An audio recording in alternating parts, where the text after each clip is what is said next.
10:55 y hoy en Conspiranoicos, el Gran Wyoming. Está preocupado, está afectado, admite el daño que le han causado los bulos y las mentiras. Porque esta semana el mundo ha cambiado.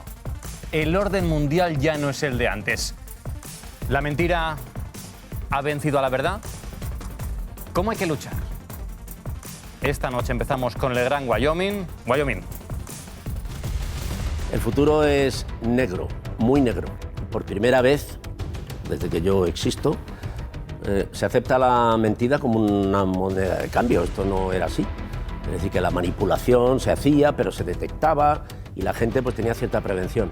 Ahora no. Ahora la mentira vale tanto como la verdad y entonces el mundo ha cambiado en ese sentido radicalmente. Hoy, en Conspiranoicos, el Gran Wyoming.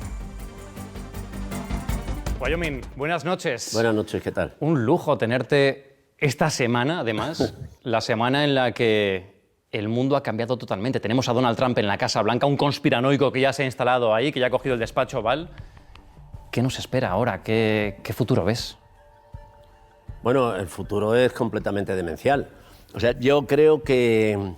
Bueno, en primer lugar quiero decir que yo estoy aquí en calidad de testigo, ¿eh? Yo experto en el tema no soy. Pero sí que he sido un buen testigo porque voy a hacer cerca de 40 años trabajando en esto y de alguna manera pues he tenido tiempo de ver las cosas y soy... O sea, cuando hablan, por ejemplo, a veces de la memoria histórica, de Fraga y tal, digo, yo estaba ahí, lo he visto en la tele. El futuro es negro, muy negro, pero no pasa nada. Hay que centrarse y cada uno en su sitio, pues, hacer lo que tenga que hacer. Vale, ¿y cuál es nuestro sitio? ¿Cuál es el sitio de los medios y cuál es el sitio de la ciudadanía? ¿Qué tiene que hacer? Porque teniendo ya en el poder a Donald Trump, teniendo a Elon Musk, viendo cómo se mueven las redes, el odio que hay, de lo que vamos a hablar, ¿cómo reaccionamos? Bueno, reaccionar es manteniendo la decencia elemental. El tema de los medios es muy complicado, porque por primera vez, desde que yo existo, se acepta la mentira como una moneda de cambio. Esto no era así. Es decir, que la manipulación se hacía, pero se detectaba y la gente pues tenía cierta prevención. Ahora no. Ahora la mentira vale tanto como la verdad y entonces el mundo ha cambiado en ese sentido radicalmente. O sea, por hacer un balance histórico, esto empieza ya con los años 30, Hitler monta un ministerio de propaganda, que era un término que prácticamente no existía. Pero ellos ya vieron la importancia que tenía, ¿no? Y consiguieron llegar al poder gracias a eso. Has dicho, vale tanto la mentira como la verdad. ¿No tienes la sensación de que vale más la mentira que la verdad muchas veces? Que una mentira se propaga rapidísimamente a través posiblemente de redes sociales y luego contrarrestarla lleva un esfuerzo que es casi imposible. Decir, esto es una mentira, esto es un fake, esto es un bulo, esto es falso, que ya está ahí. Bueno, es que no es que valga más, es que eso no tiene remedio. Es decir, si uno puede seleccionar aquello que quiere escuchar en exclusiva, entonces tú no puedes penetrar ahí. Lo que pasa es que esto antes no ocurría. Quiero decir, ha habido también una decadencia, por decirlo de una manera leve, de los medios de comunicación, de la propia profesión del periodismo. No sé si se puede decir abiertamente que el periodismo ha muerto como tal, como lo hemos conocido. Porque entonces, quiero decir, esto es una partida de póker en la que uno puede hacer trampas. O si prefieres, un partido de fútbol en el que uno de los equipos no tiene fuera de juego y puede usar la mano. Ese partido se va a perder siempre. Entonces, ¿cómo hacer que la gente vuelva a recuperar una pedagogía elemental? Hacer una pedagogía elemental de que, oiga, es que esto no ocurre o esto es falso. Eso es muy complicado, porque es que yo he visto cómo, por ejemplo, aquí esto ya empezó hace tiempo con la teoría de la conspiración del 11M. Pedro J. Ramírez inició una campaña que llamaron la teoría de la conspiración y hubo una cosa que es realmente... Yo creo que no se ha analizado bien este tema.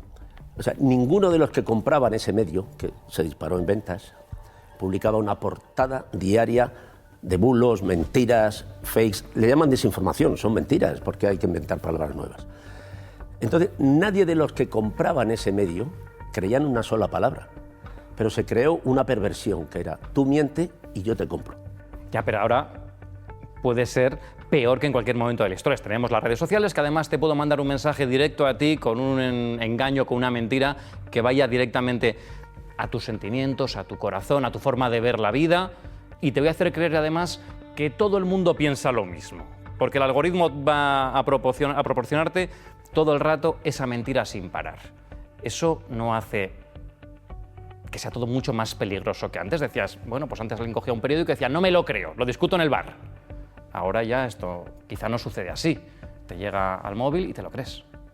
Bueno, te lo crees si hay una predisposición, y si no te lo crees es exactamente igual. Por eso te contaba este ejemplo, que es un inicio de esto. Es decir, la teoría de la conspiración lo que venía a decir, finalmente, porque la destrucción de pruebas, el CNI, era que el ejército, la policía y ciertos, en este caso, políticos que estaban en el Parlamento, habían organizado el atentado, porque era 2 y 2 igual a 4. Era, el atentado del 11M se hace para cambiar el sentido de unas elecciones. Y el autor intelectual es el que se ha beneficiado de ese resultado. Entonces, claro, pensar que la gente de derechas creía que el ejército, la Guardia Civil, el CNI, en fin, todos ellos estaban detrás del atentado, esto no, evidentemente era absurdo, porque eran los suyos. Sin embargo, compraban el periódico. ¿Por qué compraban el periódico? Porque necesitaban un sustento moral. Te voy a poner un ejemplo que es tan ridículo que podían haber dicho, hombre, por aquí no paso. Encontraron una cinta de la Orquesta Mondragón. ¿Cómo lo publicaron? Han encontrado un documento del Grupo Mondragón. El Grupo Mondragón es un grupo empresarial del País Vasco. Entonces ya con eso hacían la conexión ETA-Al-Qaeda. Bien. Esto era completamente ridículo. O sea, no es que sea ya mentira, es que es una soberana estupidez. Finalmente se dijo, oiga, es que ese documento es una cinta de la Orquesta Mondragón. Eso lo llamaron Grupo Mondragón. Da igual, ellos continuaron y se siguió vendiendo igual. Es decir, no hubo una ruptura. A partir de que tú descubres la mentira y dices, eso es mentira, no dice la gente, bueno, pues si es mentira, que no. Siguieron apoyando. Se creó esa perversión que significaba, tú miente y yo te compro. Es decir, todo esto que está ocurriendo, el 99% de la gente que lo consume sabe que es mentira. O sea, cuando decían, Obama no es americano, ha nacido fuera, la gente se come a los perros, todo esto son sandeces de un calibre que nadie con 2 dedos de frente se va a creer. Pero eso es lo de menos. Si eso sucediera, Donald Trump no tendría 74 millones de votos. Bueno, a ver. Porque dirían, es una locura lo que está diciendo, no tiene ningún sentido que se estén comiendo los perros, ¿cómo voy a votar a este señor? Y tiene esos votos. Y aquí podemos hablar también de políticos diciendo barbaridades que están en el Europarlamento. Por supuesto. Y que mienten sistemáticamente y que los que escuchan saben que mienten y ahí están. Y nadie dice, oiga, aquí no se viene a esto. Eso habría que pararlo de alguna manera. Cuando ya ahora recientemente han dicho, ya no va a haber filtros. En las redes ya no va a haber filtros. Libertad de expresión. Es decir, ya se puede difamar, se puede mentir con toda tranquilidad. Esto es un paso muy importante. Pero realmente lo grave de esto es que, para empezar, mira, hay muchas formas de manipular. Una de ellas es que todo el mundo está en el convencimiento de que Trump ha arrasado. Esto es falso. Trump ha ganado con el 1,6% de los votos. Nunca jamás en la historia de Estados Unidos ha habido una victoria tan ajustada. ¿Por qué se vende que ha arrasado? O sea, ha adquirido mucho poder por el sistema de elección, de acuerdo. Pero quiero decir, la población americana, que en cierto modo tenía muchas razones también en el absentismo por una serie de circunstancias que son muy largas, pero es decir, Trump, sin las mentiras, sin las fake news y sin el apoyo de estas redes, no hubiera ganado nunca. Entonces, se incide mucho en el gran negocio que hay detrás, en la manipulación, pero es que esto no es así, es que esto pone y quita presidentes.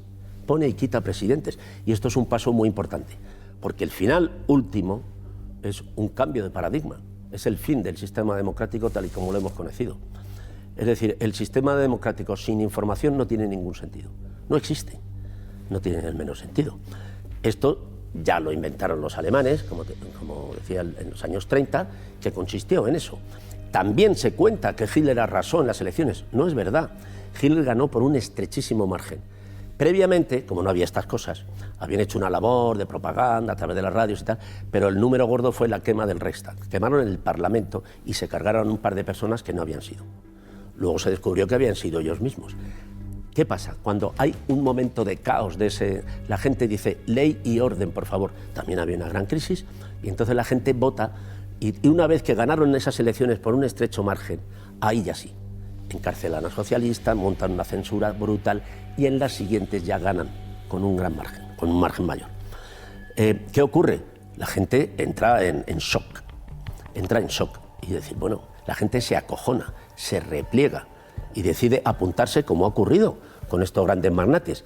Había algunos que estaban totalmente en contra de Trump y de las mentiras. Finalmente, cuando ven que la victoria puede ser posible, todos se apuntan. Pero lo que me estás contando me suena mucho a cuando Stefan Zweig describía lo que pasaba antes del nazismo en Alemania. No sé si tienes la sensación de que se están repitiendo algunos patrones, si te asusta, si te da miedo lo que se viene. ¿Qué piensas? No, esto es exactamente igual. Esto es un ciclo que se vivió exactamente igual, con diferentes medios. Tú ten en cuenta que en Estados Unidos el apoyo a Hitler por parte del poder no elegido era tremendo. Para empezar, el magnate, el señor Hearst, que era el magnate de la información, era absolutamente pro-Hitler. No solo eso, sino que, por ejemplo, Chaplin, cuando hace la película del Gran Dictador, no se la dejan estrenar. Y hasta que Estados Unidos no entra en guerra por el bombardeo de Pearl Harbor, no la estrena. Y cuando acabó la guerra, lo echaron de Estados Unidos. Cuidado con estas cosas. Y esto es así. Es decir, en aquel momento ya había en todo el mundo, digamos que la élite financiera estaba completamente del lado de Hitler. Y así es. Mira, hoy me he leído una entrevista, me han mandado una entrevista del padre de Elon Musk. El padre de Elon Musk cuenta que su padre, o sea, el abuelo de Elon Musk, era nazi. Era del partido alemán de Canadá, que era un partido nazi. Bueno, pues este señor, cuando montan el Estado en Sudáfrica y se crea el apartheid, se va allí por convicción. Él no se va por ninguna otra cuestión. Él emigra a Sudáfrica por el simple hecho de que le encanta el apartheid y un sitio donde los negros tienen que ir por otra acera, etc. Bueno, allí es donde nace Elon Musk, en Sudáfrica. O sea que le viene de casta. Cuando ahora están discutiendo lo del brazo, este es hijo y nieto de personas que están muy próximas al nazismo y el chaval pues lo amaba en casa. O sea, para él ese es un sistema idílico. Y esto se está extendiendo, vemos Estados Unidos, sí. Italia tenemos a Meloni, tenemos también a Farage en el Reino Unido, tenemos Francia en una situación parecida, sí, Austria, tenemos Alemania, España. ¿Cómo ves España en este momento? ¿Ves que también están llegando los tentáculos, están extendiendo, nos están conquistando desde la ultraderecha? Claro. Pero no solo desde la ultraderecha. Bueno, lo que ocurre en el Parlamento es indignante, a mí me lo parece.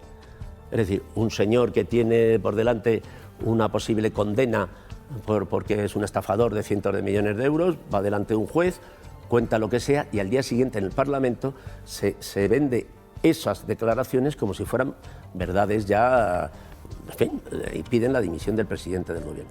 Es decir, es tan sencillo como que un señor que está en la cárcel vaya delante de un juez, cuente lo que le dé la gana, que al día siguiente eso cobra valor de verdad y se exige la dimisión del presidente del gobierno. Y no hacen falta las urnas, solo hace falta un señor que declare, un juez que lo admita y nos ahorramos las urnas. Porque hay un partido que se llama Partido Popular que lo va a defender. O sea, esto, el portavoz del Partido Popular y el propio Feijóo lo dice. O sea, su misión como político no es procurar el bienestar de los ciudadanos, es derrocar a un gobierno. Esto lo dicen. Que bueno, nuestra misión fundamental ahora es acabar con el sanchismo. Por otro lado, tenemos a la presidenta de la Comunidad de Madrid, que está empeñada día tras día, que vivimos en una dictadura solapada, que el señor presidente del gobierno pues es un... Bueno, le ha llamado hijo de puta. Puede sumar cualquier adjetivo que aceptaría. Sí, y entonces está constantemente diciendo que vivimos en... ¿Cómo se explica una dictadura bolivariana en un sitio donde ella es presidenta de una comunidad? Es decir, son unas sandeces y unas estupideces que nadie debería creer, pero la gente que no está por la democracia, este es el tema, lo compra porque ya tiene una justificación moral. Es que no lo dice un ciudadano, lo dice la presidenta de la Comunidad de Madrid. Pero ese mensaje, por ejemplo, de que vivimos una dictadura, sabiendo que el PP además gobierna en muchas más comunidades autónomas que el Partido Socialista, sabiendo las libertades que tenemos, sabiendo la Constitución, sabiendo cómo funciona el Poder Judicial, sabiendo todo, sabiendo que es mentira, de repente la gente lo compra. Y ahora ves de repente a jóvenes, cuando se hacen encuestas, que está creciendo cada vez más la ultraderecha y que incluso algunos dicen, yo preferiría vivir en un régimen autoritario, pero tener más dinero. Es que no es autoritario, es decir, si ahora estamos en una dictadura, y Franco era una dictadura, pues ¿qué más da a Pedro Sánchez que Franco? Claro, es que si tú aceptas que estamos en una dictadura, que lo aceptan, nadie lo niega. Entonces, ¿cuál es la diferencia entre democracia y dictadura? No existe. No existe. O sea, nosotros estamos instalados en una dictadura bolivariana. Esto lo dice la persona que manda en la sombra en el Partido Popular. Esto lo dice, pero lo dice abiertamente todos los días miente. Nadie le dice, hombre, es mentirosa, pero nos conviene. No. Por ejemplo, ayer mismo dice, todo el problema se reduce a que mi novio tiene una multa que tiene que pagar. Su novio no tiene una multa que tiene que pagar. Su novio ha emitido facturas falsas por valor de millones de euros, que esto es cárcel. Y la negociación, no lo olvidemos, que pretendían hacer en su día con la Fiscalía, no era por Hacienda, era para no entrar en la cárcel. Es decir, nosotros lo aceptamos todo y reconocemos todo con tal de no entrar en la cárcel. Es decir, este señor iba a ir a la cárcel. Entonces, ¿qué dice Isabel Díaz Ayuso con respecto a esto? Que simplemente tiene una deuda con Hacienda, que la paga y ya está. Que esto es todo, y por eso es perseguida. Eso es absolutamente falso de toda falsedad. Entonces, toda esa masa de la derecha de este país lo compra como una verdad indiscutible. Y en cualquier bar, en cualquier reunión familiar, se van a enfrentar dos personas. Uno con la mentira y otro con la verdad. La verdad siempre va a perder. Esto es una partida de póker donde alguien puede hacer trampas. Te van a limpiar, te van a limpiar. ¿Pero tenemos que resignarnos? No, en absoluto. Tenemos que centrarnos. Tenemos que centrarnos. O sea, es que yo creo que, como pasa en Estados Unidos la masa de votantes de Kamala Harris, sumado a otras masas de gente que han estado completamente desatendidas, que han visto como el presidente del gobierno, el señor Biden, pues estaba participando en un genocidio. Es que, a ver, la gente que funciona con intereses tiene otros parámetros que la gente que funciona con ideología o con moral o con ética. Entonces, para mucha gente, el hecho de que su presidente o la persona que va a presidir su país esté del lado del exterminio del pueblo palestino, pues no le satisface y no la vota. Y ahí hay un problema, Ha señalado a políticos, pero también hay otros sectores de la población. Podemos hablar de gente como Desokupa, podemos hablar de gente como Alvise, podemos hablar de Vitoquiles, que también están en esa destrucción del sistema, en meternos con la Cruz Roja, con cualquier político, a la religión, a la Casa Real, a la justicia. Todo es un desastre, el sistema no funciona. ¿Qué buscan? Porque buscan la destrucción total. No, la destrucción total no, acabar con la democracia. Es que si la democracia se acaba, ellos gobiernan toda la vida. Es que hay gente como yo que solo puede vivir en una democracia, porque como me va a ir a mí en una dictadura, ya lo sé. Yo tenía 20 años cuando se murió Franco, y antes la gente de 20 años era como la gente de ahora de 40. Yo veía todos los días al señor Fraga Iribarne. Es que esto, claro, viene de muy lejos. Fraga Iribarne, cuando se muere, todos los periódicos, incluido El País, le dedican 20 páginas a un padre de la Constitución que dicen que trajo la libertad a este país. A ver, yo he visto al señor Fraga Iribarne día sí y día también defendiendo los fusilamientos, defendiendo cuando era el mejor Fraga Iribarne, cuando tenía todo su potencial, toda su energía y su inteligencia al servicio de una causa, y era que en España no hubiera ni democracia ni libertad nunca. Que luego estuvo en la Constitución, esa es la primera anomalía. Cuando hacen una Constitución en Alemania no meten a los nazis a escribir. Entonces, ahora, estuvo allí para que las cosas no ocurrieran, no para aportar, sino para que las cosas no ocurrieran. Los mítines que daba cuando se presenta con Alianza Popular eran demoledores. Es decir, que era el fascismo duro y puro. Esto se acepta ahora como un gran padre de la Constitución que nos trajo la libertad a este país. Yo he sido testigo, a mí no me lo tienen que contar. Pero eso fue parte del pacto de la transición, ¿no? No, ahí no hubo ningún pacto. La transición estuvo tutelada por los militares. Entonces se trataba de que los militares no salieran a tiros por las calles. Entonces se transigió, pero cuéntese así. Finalmente hubo muchos muertos, muchos muertos en las calles y muchos asesinatos y secuestros. Y esto, bueno, o sea que eso de que la transición fue pacífica no fue verdad, no fue verdad. Esto estaba yo y estaba acojonado. Fíjate, años después, para que te hagas una idea de lo que significaba vivir en una dictadura y lo que significaba la bandera de España entonces, ¿no? Para muchos ciudadanos que creían en la democracia. Yo recuerdo el día del partido de Malta. Yo salía de tocar, porque yo trabajaba en un sitio, y entonces, bueno, yo iba por la calle y de repente vi venir un grupo de personas con banderas españolas. Para que vean lo que significaba años después de muerto Franco, lo que significaba esa imagen. Yo iba con el pianista y nos escondimos en un portal, inmediatamente, porque esa imagen significaba que si te cogían te iban a pegar una paliza de la hostia. Y así es como vivíamos, así es como vivíamos. Claro, entonces a mí, es como si a mí de repente pues me hablan de Pedro Sánchez. Pedro Sánchez asesinaba a niños y vendía heroína. Digo, no, mire usted, yo estaba allí. Esto, pero como yo he vivido, me lo sé.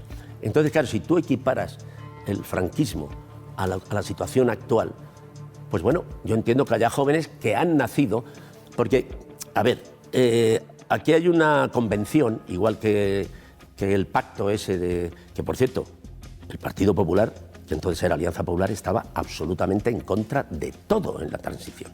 O sea, cuando dicen hay que volver al espíritu de... Pues aquel espíritu ustedes lo intentaron dinamitar de todas las formas. Esto es así.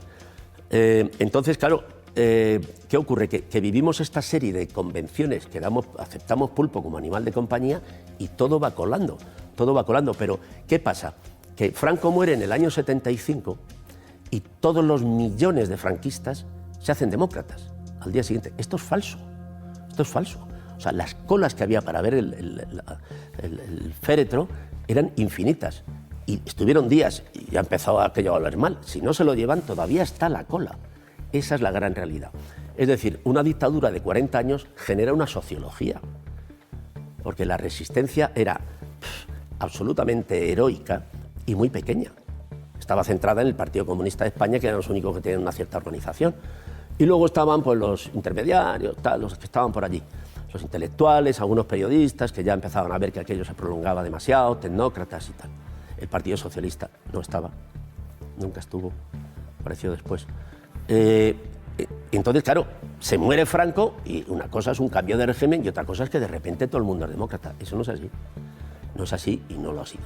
Entonces, esa gente permanece y los hijos de esa gente dan vivas a Franco porque en su casa, a la hora de comer, dan vivas a Franco. Entonces, claro, si ignoramos eso, no entendemos qué pasa con los jóvenes.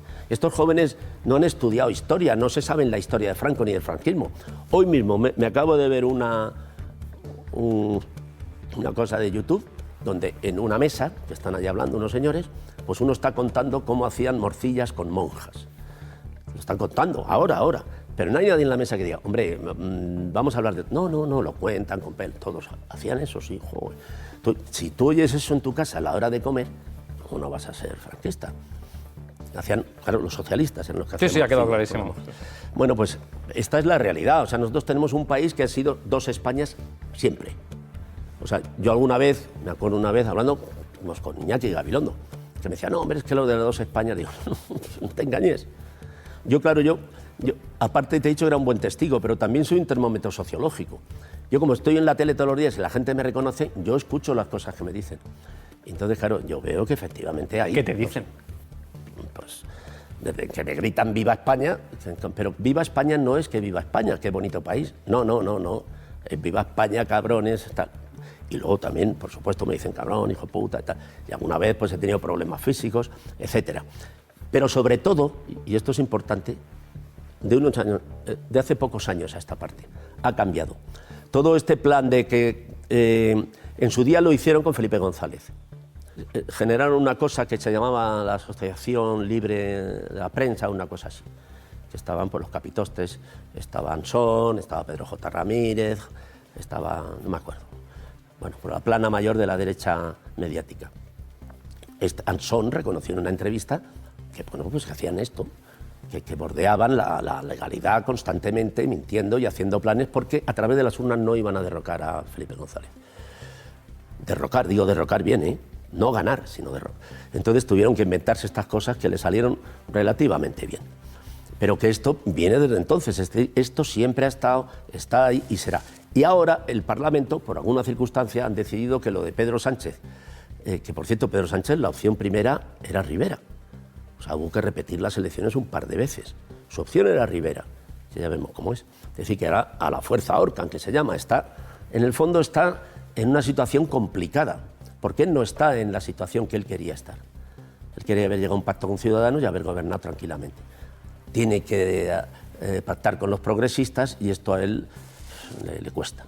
Oye, a ti, hablar así de claro, ¿qué coste te ha supuesto? Bueno, ninguno, porque yo tengo que dormir tranquilo. Yo ya tengo 70 años, voy a cumplir este año 70 años. Si no puedo hablar en un Estado de Derecho, después de desde 75 ahora, pues casi 50 años, todavía no podemos hablar. Tú fíjate, hay un dato que es alucinante. La gente que me chilla a la cara. Los que me felicitan en voz baja. Es decir, ni siquiera eso se ha acabado. O sea, a mí me viene mucha gente, Wyoming, enhorabuena por lo que hacéis y tal. Y digo, pero me lo dicen en voz baja. Yo siento cierta pena, pero es así. O sea, hay gente que todavía ver mi programa le supone encasillarse en una España que le puede pagar un precio. O sea, el miedo del fascismo sigue estando. Y esto es muy importante. Y te digo, yo en ese sentido soy un termómetro sociológico y esta deriva que ha cogido el Partido Popular, tan agresiva, de insultos permanentes, no hablan ni una sola vez de cosas que le interesen a los ciudadanos, todo el tiempo que si Begoña, que si el hermano, que si no sé qué, como si tuvieran poca mierda en casa. Coño, que viven en un edificio que está hecho con pasta que está trincada a los ciudadanos. En fin, todo esto, toda esta deriva, genera una pedagogía que luego se traslada a la calle. Es decir, si los políticos pueden insultar, pueden mentir, pueden agredir, si la presidenta de la Comunidad de Madrid puede llamar al presidente del gobierno hijo de puta en el Congreso de los Diputados, entonces los ciudadanos, con mucha más razón. Porque ella tuvo una ocasión, evidentemente le leen los labios, ¿no? Dice, qué hijo de puta.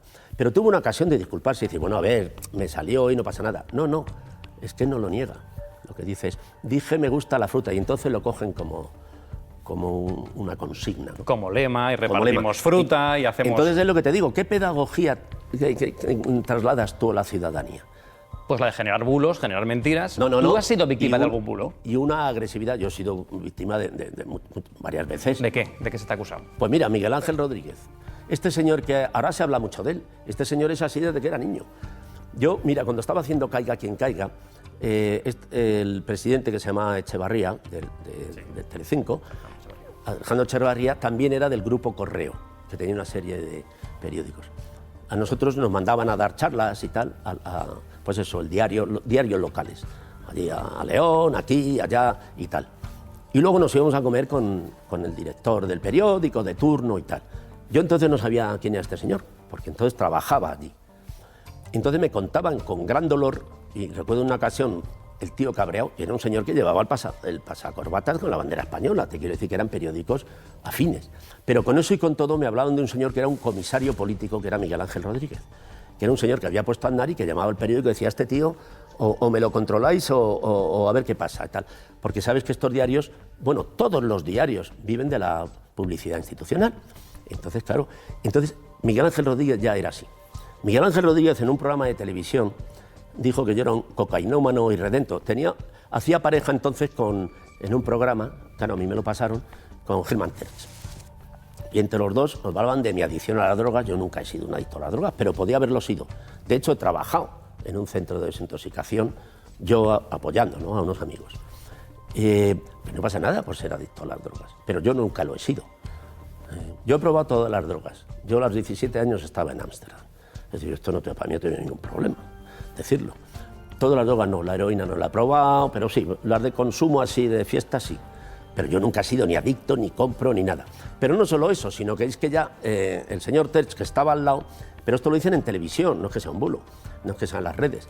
Y entonces dice, no, es que además este señor es el que le pasa la cocaína a todos los jefes y a todos, y por eso trabaja en televisión, porque es el camello oficial. El dealer. El dealer. Yo soy el dealer y por eso estoy en televisión. Claro, yo, joder, me voy a ver a un abogado, menos mal que era amigo mío y muy buen abogado. Me dijo, ni se te ocurra hacer nada. Digo, coño, pero es que yo tenía hijos ya en el colegio y tal, que tuve que hablar con ellos. y decirles, oye, que joder, que es que no, esto, se está publicando esto. Dice, ya me lo han dicho en el cole los compañeros y tal. Yo era camello de cocaína. Entonces el abogado... ¿Hace cuántos años de esto? Pues hará 15 años o por ahí. ¿Y todavía te duele?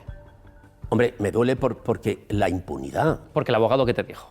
El abogado me dijo lo siguiente, mira, como digas una sola palabra, al día siguiente todas las portadas afines van a sacar un titular que es Wyoming afirma que no vende cocaína, que es tanto como proclamarte el camello oficial de España. Y eso ya no te lo vas a quitar nunca. Entonces, déjalo correr y ahí se queda. Yo hubo un momento, durante mucho tiempo, que yo tecleaba Wyoming y la primera entrada era Wyoming cocainómano. Y ahí tenías infinidad.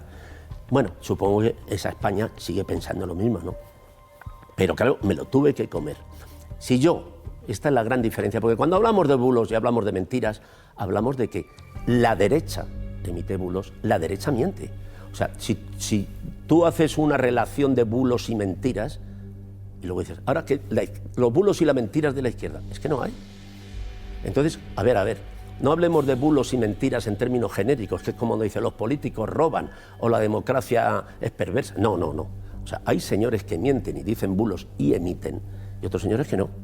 Yo eso no lo veo en partidos de la izquierda, no lo veo que lo haga Bildu, no lo veo que lo haga Podemos, no lo veo que lo haga el Partido Socialista. Yo no sé sacarte la relación de bulos y mentiras, porque no están. Pero esto es un sistema complicado. Y ahora más con las redes sociales. Y te voy a decir otra falacia con la que convivimos y que ha colado, que es hacer sinónimo justicia y jueces. Es decir, tú criticas a un juez y dices, cuidado, estamos en un Estado de Derecho y la justicia...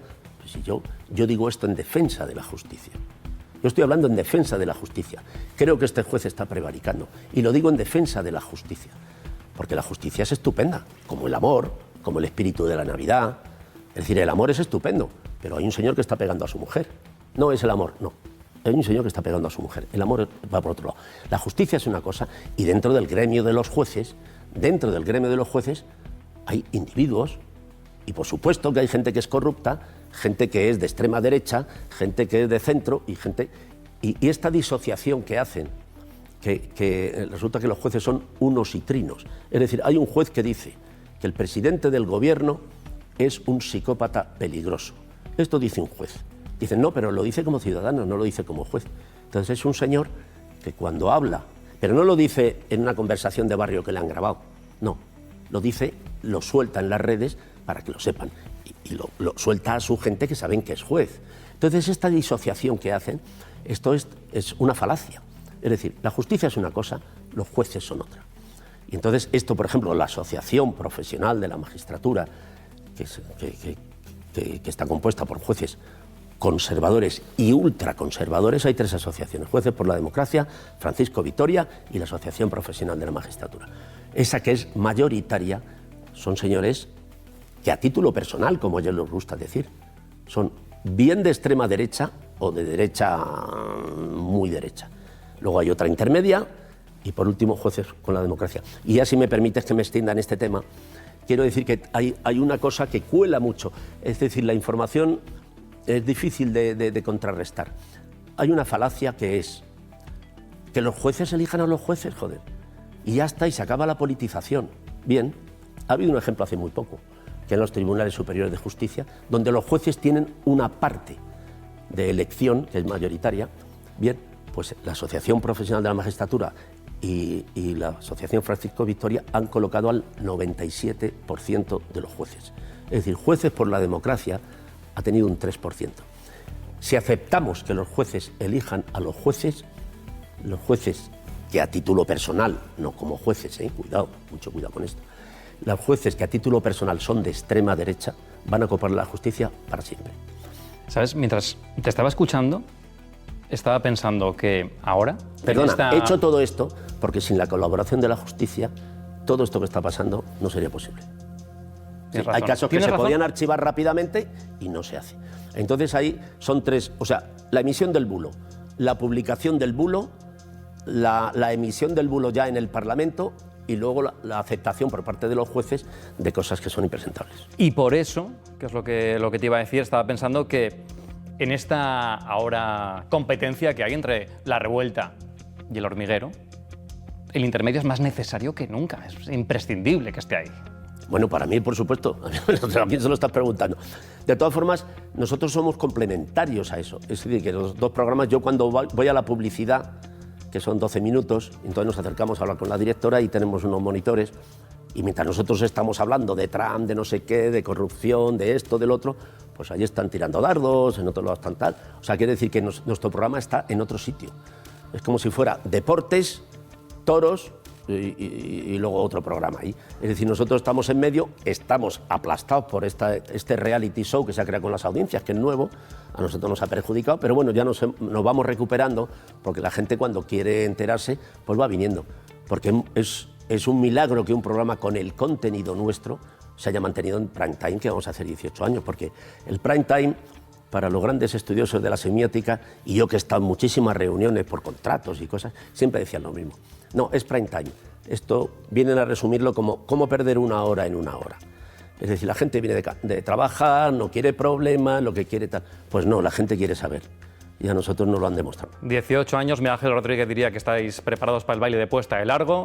Así que un lujo estar contigo, un lujo Wyoming, porque sois mucho más que un programa. Y escucharte siempre es enriquecedor. Gracias. Pero no hay que arrojar la toalla en este sentido. Es decir, cada uno de su puesto tiene que mantener la decencia. Porque hay una verdad que se impone, que es solo una. Gracias, Wyoming. Encantado.